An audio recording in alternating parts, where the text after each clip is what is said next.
In the era of the golden age of American animation, one man who changed the course of animated movies forever with his innovation in introducing synchronized sound to his productions, embracing Technicolor in animation, and reinventing animated feature films as we know it.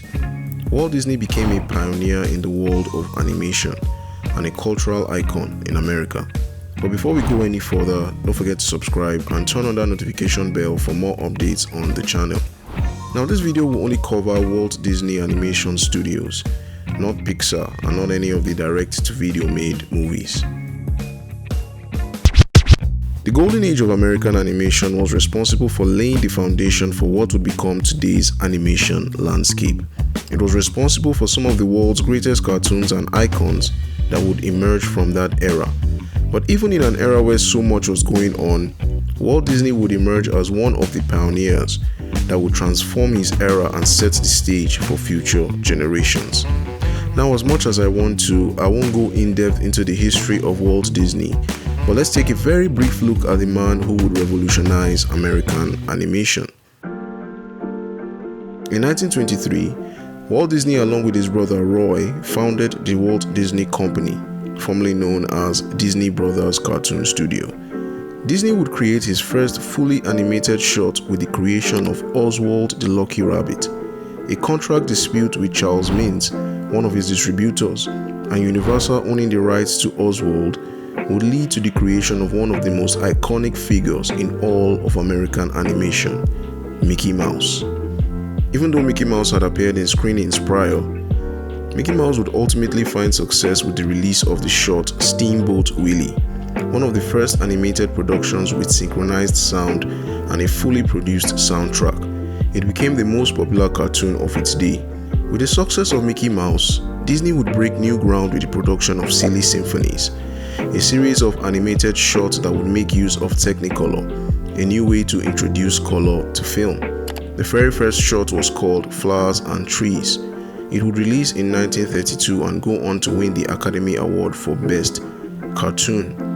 The success of these shorts would lead to the production of the first ever fully animated feature film produced in the United States, Snow White and the Seven Dwarfs. In 1937, Disney Studios would release Snow White and the Seven Dwarfs, despite the gamble that it was at the time. The film would release to massive worldwide success and would provide much needed financial stability to a studio trying to get its feet off the ground. This movie would not only solidify the golden age of Disney animation, but become a cultural landmark in the development of American animation. The golden era of Disney would include 5 films. And even though these films would mark groundbreaking achievement in technicality in animation, these films would not measure up to the success of Snow White due to World War II. The war would bring the studio to a period of low-budget animations and less than popular movies, which were just collection of shorts turned into anthology films. This would lead into the Silver Age of Disney. The Silver Age comprised of 9 films that would spell a swan song to the Walt Disney era of Disney animations, as these were the last productions involving Walt Disney until his death in 1966. The animation division would undergo a drastic shift for the next 18 years. Don Bluth, a major animator who believed Disney had grown stagnant, would leave to start his own studio, taking 17% of the staff with him during production on The Fox and the Hound. The release of The Black Cauldron in 1985 would spell the lowest point for Disney animation. Even with movies like The Great Mouse Detective and Oliver and Company, which found success, the animation division still needed something, a renaissance if you will. With stiff competition arising from Don Bluth and the advancement of Studio Ghibli, Disney would streamline several movies for the next decade to usher in the Disney Renaissance. The Disney Renaissance was a series of 10 movies that would spearhead a return to form for the animation juggernaut. 10 movies that would introduce the world to some of Disney's most iconic characters, incredible music, gorgeous animation, and timeless stories. A period in which many of us were raised on these movies and introduced to the magic of Disney.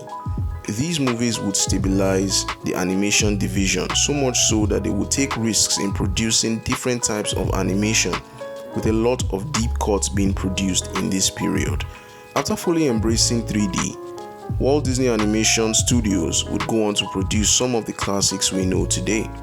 They would continue the trajectory of financial success and cultural legacy. With hit after hit, Disney's legacy in animation is one that can never be denied or forgotten. And that's the video. Thank you for watching. Don't forget to like, share, and subscribe. And also leave a comment in the comment section so I can get your thoughts on this topic. I'll see you again in the next one. Peace.